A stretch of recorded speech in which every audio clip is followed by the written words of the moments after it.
The Russian military isn't faring well in Ukraine. In almost 19 months of war, the Russian forces have lost hundreds of thousands of men as well as tens of thousands of heavy weapon systems and vehicles. Kiev's counteroffensive might not be going as fast as many analysts in the West hoped. Still, the Ukrainian forces are making steady progress and destroying some of Moscow's best weapons in the process. In a recent engagement in the Donbas last weekend, the Russian military likely lost its second BMPT Terminator tank support vehicle. Ukrainian Special Operations Forces used several suicide drones to first incapacitate and then seriously damage a Russian BMPT Terminator as well as a T-80 main battle tank that came to the aid of the Terminator. The BMPT Terminator is based on the chassis of the T-72 main battle tank and packs 4 9M120 Ataka anti-tank missiles, 2 30mm autocannons, 2 grenade launchers, and a 7.62 machine gun. At about 53 tons, the BMPT Terminator is a fearsome weapon system to encounter on the battlefield.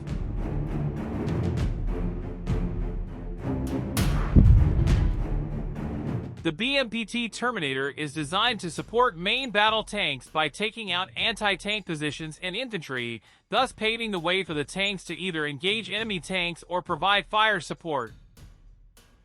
Until now, the Ukrainian military had destroyed one BMPT Terminator on the eastern part of the contact line. Back in February, Ukrainian Marines from the 140th Separate Reconnaissance Battalion worked with artillery to destroy a BMPT Terminator in eastern Ukraine. Besides the operational cost, the likely loss of another BMPT Terminator in the fighting will likely have an impact on the shaken morale of the Russian forces, which have been seeing their best weapon systems getting hammered by Ukraine's Western weapons for months now. The Kremlin has been extremely conservative with its most advanced weapon systems. Specifically, the Russian military has been very careful not to deploy T-14 Armata main battle tanks, BMPT Terminators, and Su-57 Felon stealth fighter jets into direct combat. There have been reports of a handful of T-14 Armata tanks getting deployed close to Ukraine, but they most likely haven't seen any actual combat. Similarly, the Russian aerospace forces have used the few Su-57 Felon fighter jets they have only for long-range strikes.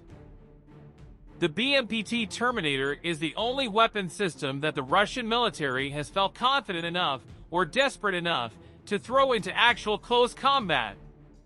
The reason the Russian Ministry of Defense has been very conservative with its most advanced weapon systems has to do with marketing.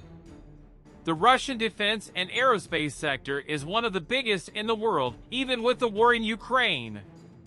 Moscow doesn't want to hurt the marketing of its best products by losing them in Ukraine. Moreover, Moscow likely doesn't want to reveal any shortcomings in its most advanced weapon systems. With these limitations, Russian troops will continue to get killed and wounded in Ukraine while fighting with obsolete weapon systems.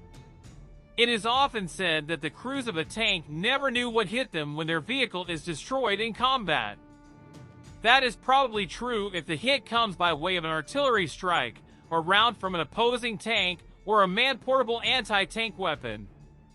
The crew has little or no time to react before the ordnance hits the vehicle.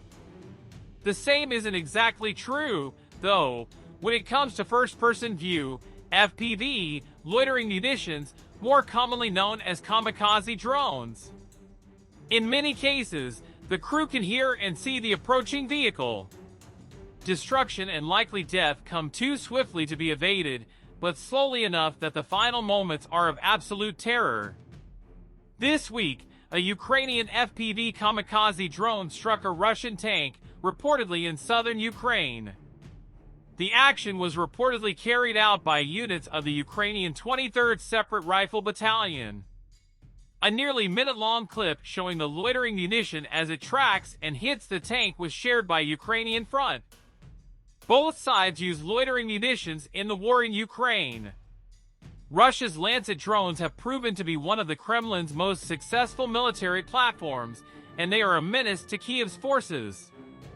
While still far cheaper than the tanks and armored vehicles that these kamikaze drones disable or destroy, the Lancet is fairly expensive at $35,000 each.